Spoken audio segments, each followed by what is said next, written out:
아멘. 하나님의 말씀은 출애굽기 22장 1절부터 31절까지의 말씀입니다. 다 함께 한 목소리로 합독하시겠습니다. 사람이 소나 양을 도둑질하여 잡거나 팔면 그는 소 한 마리에 소 5마리로 갚고 양 한 마리에 양 4마리로 갚을지니라. 도둑이 뚫고 들어오는 것을 보고 그를 쳐 죽이면 피 흘린 죄가 없으나 해 돋는 후에는 피 흘린 죄가 있으리라. 도둑은 반드시 배상할 것이나 배상할 것이 없으면 그 몸을 팔아 그 도둑질한 것을 배상할 것이요 도둑질한 것이 살아 그의 손에 있으면 소나 낙이나 양을 막론하고 갑절을 배상할지니라. 사람이 밭에서나 포도원에서 짐승을 먹이다가 자기의 짐승을 놓아 남의 밭에서 먹게 하면 자기 밭에 가장 좋은 곳과 자기 포도원에 가장 좋은 곳으로 배상할지니라. 불이 나서 가시나무에 댕겨 낫갈이나 거두지 못한 곡식이나 밭을 태우면 불 놓는 자가 반드시 배상할지니라. 사람이 돈이나 물품을 이웃에게 맡겨 지키게 하였다가 그 이웃 집에서 도둑을 맞았는데 그 도둑이 잡히면 갑절을 배상할 것이요 도둑이 잡히지 아니하면 그 집 주인이 재판장 앞에 가서 자기가 그 이웃의 물품에 손댄 여부의 조사를 받을 것이며 어떤 이런 물건 즉 소나 낙이나 양이나 의복이나 또는 다른 이런 물건에 대하여 어떤 사람이 이르기를 이것이 그것이라 하면 양편이 재판장 앞에 나아갈 것이요 재판장이 죄 있다고 하는 자가 그 상대편에게 갑절을 배상할지니라. 사람이 낙이나 소나 양이나 다른 짐승을 이웃에게 맡겨 지키게 하였다가 죽거나 상하거나 끌려가도 본 사람이 없으면 두 사람 사이에 맡은 자가 이웃의 것에 손을 대지 아니하였다고 여호와께 맹세할 것이요 그 임자는 그대로 믿을 것이며 그 사람은 배상하지 아니하려니와 만일 자기에게서 도둑 맞았으면 그 임자에게 배상할 것이며 만일 찢겼으면 그것을 가져다가 증언할 것이요 그 찢긴 것에 대하여 배상하지 아니할지니라. 만일 이웃에게 빌려온 것이 그 임자가 함께 있지 아니할 때에 상하거나 죽으면 반드시 배상하려니와 그 임자가 그것과 함께 있었으면 배상하지 아니할지니라. 만일 새 낸 것이면 새로 족하니라. 사람이 약혼하지 아니한 처녀를 깨어 동침하였으면 납폐금을 주고 아내로 삼을 것이요 만일 처녀의 아버지가 딸을 그에게 주기를 거절하면 그는 처녀에게 납폐금으로 돈을 낼지니라. 너는 무당을 살려두지 말라. 짐승과 행음하는 자는 반드시 죽일지니라. 여호와 외에 다른 신에게 제사를 드리는 자는 멸할지니라. 너는 이방 나그네를 압제하지 말며 그들을 학대하지 말라. 너희도 애굽 땅에서 나그네였음이라. 너는 과부나 고아를 해롭게 하지 말라. 내가 만일 그들을 해롭게 함으로 그들이 내게 부르짖으면 내가 반드시 그 부르짖음을 들으리라. 나의 노가 맹렬함으로 내가 칼로 너희를 죽이리니 너희의 아내는 과부가 되고 너희 자녀는 고아가 되리라. 내가 만일 너와 함께한 내 백성 중에서 가난한 자에게 돈을 구워주면 너는 그에게 채권자같이 하지 말며 이자를 받지 말 것이며 내가 만일 이웃의 옷을 전당 잡거든 해가 지기 전에 그에게 돌려보내라. 그것이 유일한 옷이라. 그것이 그의 알몸을 가릴 옷인즉 그가 무엇을 입고 자겠느냐. 그가 내게 부르짖으면 내가 들으리니 나는 자비로운 자임이니라. 너는 재판장을 모독하지 말며 백성의 지도자를 저주하지 말지니라. 너는 내게 추수한 것과 내가 짜낸 즙을 바치기를 더디하지 말지며 내 처음 난 아들들을 내게 줄지며 내 소와 양도 그와 같이 하되 이리 동안 어미와 함께 있게 하다가 여드레 만에 내게 줄지니라. 너희는 내게 거룩한 사람이 될지니 들에서 짐승에게 찢긴 동물의 고기를 먹지 말고 그것을 개에게 던질지니라. 아멘. 다 함께 기도드리겠습니다. 살아계신 하나님, 우리를 사랑하사 우리를 부르셔서 우리를 교회의 공동체로 불러주심을 감사드립니다. 가정을 하나 되게 하시고 교회를 하나 되게 하신 하나님을 찬송합니다. 늘 연약한 자를 돌보시며 연약한 자의 부르짖음 가운데 함께 하시는 하나님, 하나님께서는 온 땅을 두루 감찰하시면서 연약한 자에게 힘을 주신 하나님이시고 상처 입은 자를 주께서 보호해 주신 하나님이시며 하나님께서 우리 모두에게 힘을 주셔서 우리 넉넉히 하루의 일상 가운데 승리하게 하시는 우리 아버지 되심을 신뢰합니다. 오늘도 주의 말씀 앞으로 나아갑니다. 주님 지혜와 계시의 정신 허락하셔서 오늘도 주의 뜻을 잘 분별하게 하여 주시고 우리의 삶에 섬세하고 구체적으로 역사하시는 하나님의 뜻을 잘 분별하게 하셔서 오늘도 순종함으로 우리의 삶 가운데 하나님의 뜻이 이루어지게 하여 주시옵소서. 예수님의 이름으로 기도드립니다. 아멘. 함께 읽은 본 말씀으로 거룩한 사람이 될지니라는 제목으로 하나님의 말씀을 나누겠습니다. 우리 하나님의 주신 법이 있습니다. 그 하나님께서 주신 법을 잘 이해하기 위해서는 한 가지를 기억해야 되는데 오늘 읽었던 31절에 이렇게 되어 있습니다. 너희는 내게 거룩한 사람이 될지어다 라고 되어 있어요. 나에게 있어서 너희는 거룩한 사람이다. 여러분 하나님께 거룩한 사람이 되시길 바랍니다. 그것을 사모하시기를 바랍니다. 에베소서 2장 11절부터 13절에 이렇게 말하고 있습니다. 그러므로 생각하라. 너희는 그때 육체로는 이방인이요 손으로 육체에 행한 할례를 받은 무리라 칭하는 자들로부터 할례를 받지 않는 무리라고 칭함을 받은 자들이라. 그때 너희는 그리스도 밖에 있었고 이스라엘 나라 밖의 사람이라. 약속의 언약들에 대해서는 외인이요 세상에서 소망이 없고 하나님도 없는 자이더니 이제는 전에 멀리 있던 너희가 그리스도 예수 안에서 그리스도의 피로 가까워졌느니라. 하나님께서 우리를 불러주셨습니다. 하나님의 백성으로 삼아주셨습니다. 그래서 우리는 하나님 앞에 거룩한 자가 되기를 바랍니다. 그런데 이제 구별되어 불러서 우리가 이 법들을 읽고 있을 때 이 법을 우리 스스로 행할 수 있는 힘이 없다는 것을 우리가 한편으로 깨닫게 되어집니다. 이 법을 지킬 힘이 이스라엘 가운데서도 없었습니다. 오랫동안 노예로 살았기 때문에 책임진 법도 알 수가 없고 어떻게 살아야 되는지 알 수가 없었어요. 그것을 이룰 만한 힘이 없고 때로는 그 마음속에서 살아갈 때 원하지 않은 경우들도 참 많았습니다. 그래서 하나님께서 이 법을 말씀하시고 시작하시면서 출애굽기 20장에서 한 가지 중요한 것을 말씀하시는데 한번 20장 22절 24절 한번 찾아보겠습니다. 출애굽기 20장 22절 24절 다시 앞으로 들어가서 읽고 다시 오늘 본문으로 돌아옵니다. 출애굽기 20장 22절부터 24절입니다. 함께 같이 읽어봅니다. 시작. 여호와께서 모세에게 이르시되 너는 이스라엘 자손에게 이같이 이르라. 내가 하늘로부터 너희에게 말하는 것을 너희 스스로 보았으니 너희는 나를 비교서 은으로나 금으로나 너희를 위하여 신상을 만들지 말고 내게 토단을 쌓고 그 위에 내 양과 소로 내 번제와 화목제를 드리라. 내가 내 이름을 기념하게 하는 모든 곳에서 내게 임하여 복을 주리라. 아멘. 하나님께서 토단을 쌓으라고 하십니다. 토단은 흙으로 만든 제단인 것이죠. 하나님께서는 이 모든 법도와 율례 근간의 힘을 하나님께서 예배라고 말씀하시는 것입니다. 예배를 드려라. 그런데 토단을 쌓으라고 명령하신 것은 이게 정말 은혜인 것은 가장 구하기 쉬운 흙으로 단을 쌓으라는 것이죠. 사람은 어떻게 해요? 은이나 금으로 우리의 욕구를 신으로 만들어서 그걸 섬기고 싶은 마음이 있어요. 그래서 은이나 금으로 신상을 나의 형상을 만들지 말라고 하시는 거예요. 그것을 하지 말라고 하시고 도리어 토단을 쌓아라. 가장 쉬운 것으로 쌓아라. 그것은 어디서든지 언제든지 하나님 앞에 먼저 나와야 됨을 말씀하시는 것이에요. 왜냐하면 흙은 어디서든지 구할 수 있기 때문인 것입니다. 그래서 우리는 어디서도 구할 수 있는 그 흙으로 하나님 앞에 제단을 쌓고 나오게 하신 그 하나님의 아버지의 마음과 뜻을 기억하셔야 됩니다. 그래서 이스라엘 백성들 가운데 이 법이 그들의 삶 가운데 온전히 적용되기 위해서는 제단을 쌓아야 되는 거예요. 그리고 거기서 내가 내 힘으로 그 모든 곳에 임하여 복을 주겠다고 말씀하시는 것이에요. 여러분 언제나 우리의 삶 가운데 예배의 자리가 먼저 있어야 되는 것이에요.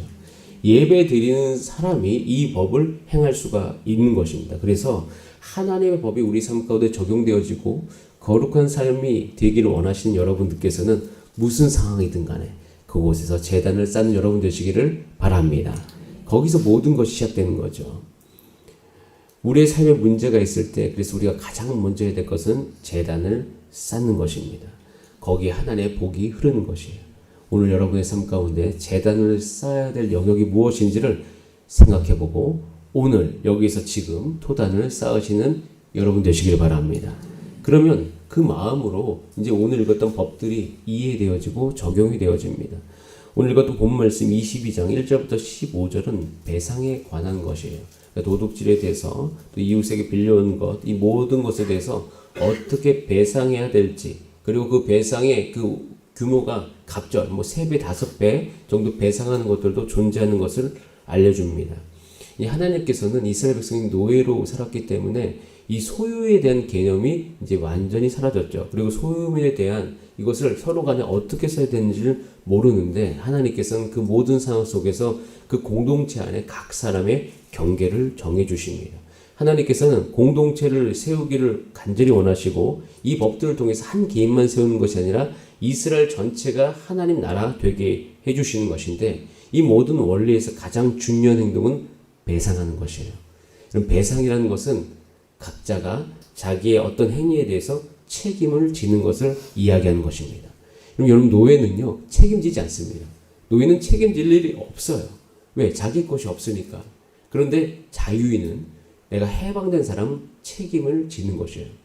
그럼 책임을 지지 않는 것은요 노예의 습관인 것입니다. 이스라엘 백성은 400년간 노예로 살아왔기 때문에 소유물에 관해서 경계가 서로 명확하지 않고 그것에 대한 원칙이 없이 살아왔습니다. 그래서 하나님께서는 이 신의 날에서 이 백성들에게 각자의 소유물에 대한 경계를 명확하게 알려주시고 계시는 것이 남의 것, 자기의 것을 확실히 구별하고 있는 것입니다. 그리고 그 모든 것에서 책임질 것이다. 책임져라 라고 말씀하시는 거죠.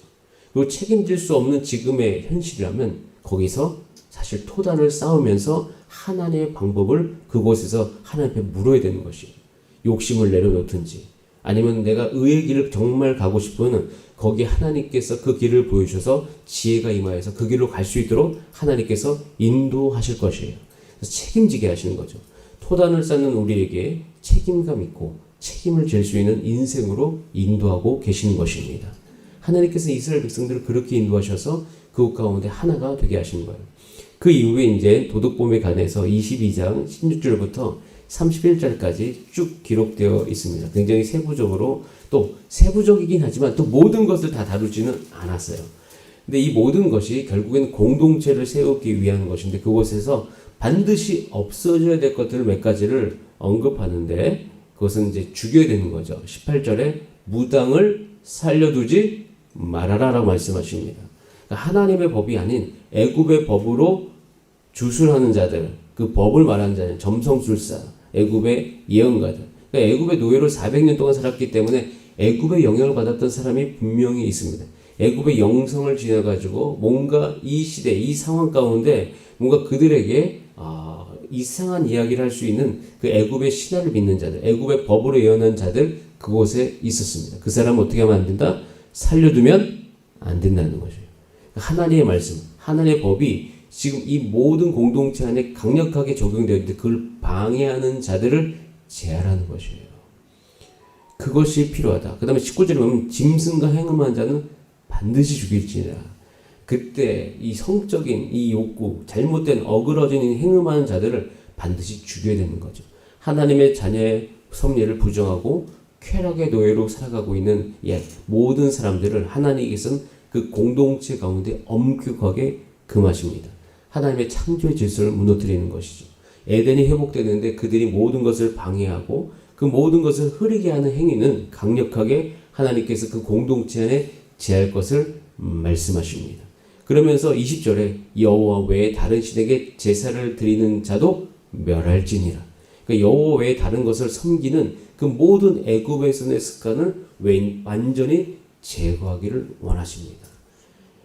하나님께서는요, 결국 모든 자유의 길을 하나님을 왕으로 모시는 삶이다라고 말씀하고 계시는 것이에요. 그래서 이것을 강력하게 금할 것을 말씀하십니다. 근데 이것을 금할 수 있는 힘은 어디서부터 오는 것이죠? 다시 말씀드리면 토단을 쌓는 모든 것에서부터 우리가 시작되어지는 것입니다. 그리고 더 나아가서는 과부나 고아를 해롭게 하지 말아라고 얘기합니다. 만약에 그들을 해롭게 하면 그들이 여호와께 부르짖으면 그 부르짖음 안에 나의 노가 맹렬해서 내가 칼로 너희를 어떻게 하겠다? 죽이겠다. 그러면서 연약한 자를 해롭게 하는 하나님, 그 하나님께서 그들을 심판하실 것을 말씀하십니다. 하나님께서 그러므로 말미암아 이스라엘 백성의 공동체를 살리는 거죠. 근데 여러분들 이 법에 중요한 방향성 한 가지가 있습니다. 그럼 이스라엘 당시에는 지금처럼 CCTV가 없습니다. CCTV가 아예 없죠. 우리는 지금 CCTV라는 것이 있었기 때문에 이것을 통해서 증거를 수집할 수가 있어요. 뭔가 어떤 사건이 일어났을 때 그 증거를 우리는 확보하기가 참 쉬운 세상 속에 살아가고 있는데, 그때 당시에는 은밀행하고 완전히 그것을 모르게 할 수 있는 그 모든 가능성들이 존재했습니다. 살인이 일어나고 폭행이 일어나고, 어제 말씀드린 그 서로 짐승끼리 누가 소를 어떻게 받아도 소를 죽여도 모르는 거죠. 그렇기 때문에 이 법들의 특징인데, 이것은 모든 사건이 일어나고 난 다음에 그것을 판결하는 법이기도 하지만, 정말 중요한 것은 이 법을 지금 어떤 사건이 일어나기 전에 모든 백성에게 가르치고 있는 것입니다. 즉, 이 가르친다는 것은 가해자가 될 수도 있는 그런 확률도 있잖아요. 우리 모두가 가해자가 될 수 있는 사람들을 위해서 하나님께서 그 법을 알려주고 있는 것이에요. 그럼 보세요. 눈에는 눈, 이에는 이 법이 만약에 예를 들어서 피해자를 위한 법이라면 피해자는 이 법을 가지고 어떤 행위를 할까요? 복수를 하겠죠. 네가 나에게 이렇게 행했어? 나도 너에게 반드시 그렇게 할 거야. 그러면서 그것이 그 법 안에 인간의 감정과 결합되어지면 이것이 그 공동체 안에 복수의 도구로 사용될 수가 있는 것입니다. 그래서 원래 이 모든 법은 가해자를 위한 법이에요. 가해자가 될 수 있는 사람들이 먼저 이 법을 듣고 동시에 하나님 앞에 토단을 쌓는 인생을 살아갈 때 우리 마음속에 자연스럽게 형성되어지는 것은 내가 이것을 행하면 안 되겠다는 마음이에요. 이것을 내가 하면 안 되겠다. 원래 인간은 죄됨이 있어서 그것을 행할 수밖에 없는 상황 속에서도 그 법이 하나님께 예배드리는 이 습관과 결합되어질 때 우리 안에 새로운 마음이 일어나는 거예요. 내가 이걸 하면 안 되겠다. 그리고 내가 뭔가를 도둑질하면 반드시 내가 배상하는 것이 내가 따르리니 이것을 이 도둑질을 하면은 안 되겠다. 그러니까 이 모든 법들은 가해자가 될 수 있는 사람들을 위해서 그 법을 그러니까 그 행위를 하지 말아야 될 것에 대한 이야기를 하나님께서 행하고 계시는 것이에요. 그래서 명확하게 그것을 알고 있을 때 모든 이 법은 범죄가 일어나는 것을 막을 수가 있는 것이에요. 하나님께서 이걸 통해서 개인을 온전하게 하시고 공동체를 온전하게 세워주시고 계십니다. 여러분, 저는 이 하나님의 법에 적용되어진 나타난 하나님 아버지의 마음을 우리 모두가 다 알게 되기를 바랍니다. 그래서 이 모든 법들이 적용되는 이 사회, 이 공동체는 약자를 보호하고 하나님을 섬기고 하나님을 사랑하면서 그리고 광야를 걸으면서 우리 육적인 욕구가 잘 절제되어지고 필요한 것을 공급받고 필요한 것을 가지고 그 모든 넘치는 것은 흘려보내면서 살아가는 그의 공동체, 하나님의 공동체를 만들고 계시는 것이죠. 여러분, 이런 공동체가 하나님의 공동체입니다. 그래서 성경을 우리가 잘 보고 있으면 우리가 어떻게 살아야 될 것이 분명히 보이는 것이죠. 한번 따라할까? 우리는 구별된 백성입니다. 왜 우리가 이렇게 살아야 되는지, 우리가 어떻게 살아야 되는지 성경에서 분명히 나와 있습니다. 그래서 우리는 구원받은 백성으로서 내가 이제는 하나님 안에서 구원받아서 천국 갈 수 있다. 이것 하나만 가지고 신앙생활을 해나가는 사람이 아니라 어차피 우리는 우리 인생을 이 땅 안에서 이 육을 잊고 계속 살아갑니다. 구원받은 이후에도 영생을 지닌 채로 계속 살아갈 것입니다. 그 살아가는 동안 우리 삶 가운데 사모해야 될 것은 하나님 나라의 백성의 삶의 모습인 것이에요. 주님, 나의 삶을 통해서 그 모습이 드러나게 하여 주시옵소서. 에베소서 4장 1절에 이렇게 이야기합니다. 그러므로 주 안에서 갇힌 내가 너희를 권하노니 너희가 부르심을 받은 일에 합당하게 행하라. 모든 겸손과 온유로 하고 오래 참음으로 사랑 가운데서 서로 용납하고 평안히 매는 줄로 성령이 하나 되게 하신 것을 힘써 지키라. 이 말이 너무 잘 이해되지 않습니까? 이 삶의 모습이 저와 여러분 가운데 드러나게 되기를 간절히 바랍니다. 함께 기도하시겠습니다. 이 시간 기도할 때 하나님 주신 그 법, 율법, 이 모든 것의 방향이 명확하오니 우리 삶 가운데 그 모습들이 드러나게 하여 주시옵소서. 근데 주님, 우리가 그것을 행할 수가 없습니다. 힘이 없습니다. 토단을 쌓으러 가신 그 말씀을 기억하면서 오늘도 이 새벽에 그 단을 쌓기를 소원하오니 단을 쌓는 모든 주의 백성들 가운데 주님께서 역사하여 주시옵소서.